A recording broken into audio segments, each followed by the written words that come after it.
সিদিনাখন মই আপোনালোকক টুৰিজিম বা টুৰিষ্টসকল অসমত অহাৰ ওপৰত যি এডভাইজাৰী আছে তাৰ ওপৰত মই আপোনালোকৰ লগত কথা পাতিছিলোঁ আৰু সিদিনাখন মই আপোনালোকক কৈছিলোঁ যে অষ্ট্ৰেলিয়ান আৰু জাৰ্মান এম্বেছিয়ে অসমৰ টুৰিষ্টসকলক অহাৰ ক্ষেত্ৰত বাধা নিষেধ কৰি যি এডভাইজাৰী আছে তাৰ ৰিভিউৰ প্ৰক্ৰিয়া এটা আৰম্ভ কৰিছে সেই প্ৰক্ৰিয়া অনুসৰি এতিয়া অষ্ট্ৰেলিয়ান এম্বেছিয়ে ৰিভাইজ গাইডলাইন ইস্যু কৰিছে যে all Australian citizen can come to Assam except Tinsukia Dibrugarh Charaideo Sivasagar তাৰ কাৰণটো হ'ল কি যে তাত arm force special powers act আছে সেইকাৰণে সেই চাৰিখন জিলাত য'ত ডিষ্টাৰ্ব এৰিয়া বা arm force special power act আছে সেইখিনিক বাদ দি বাকি গোটেই অসমৰ কাৰণে তেওঁলোকে টুৰিষ্টসকলৰ যেটো এডভাইজাৰী আছিলে they have modified that they have withdrawn that আগতে গোটেই অসমতে অহাত বাধা আছিলে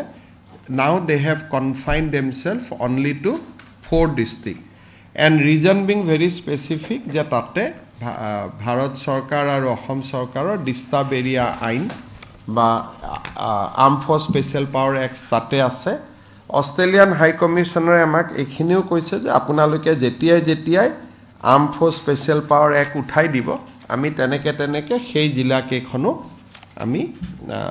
আমাৰ ৰেষ্ট্ৰিকশনৰ পৰা উইথড্ৰ কৰি দিম সো তেওঁলোকে এতিয়া যিখন নতুন advisory এতিয়ালে Assam border district of Tinsukia, Dibrugarh, Saraideau, Sibsagar are classified as disturbed area under Indian Government Armed Force Special Power Act. There is a high risk of internal law and order disruption from separatists and insurgent violence in these areas. They have now confined to only 4. All other districts they have opened up. Guwahati, Kaziranga, North Kasar, Karbi Anglong,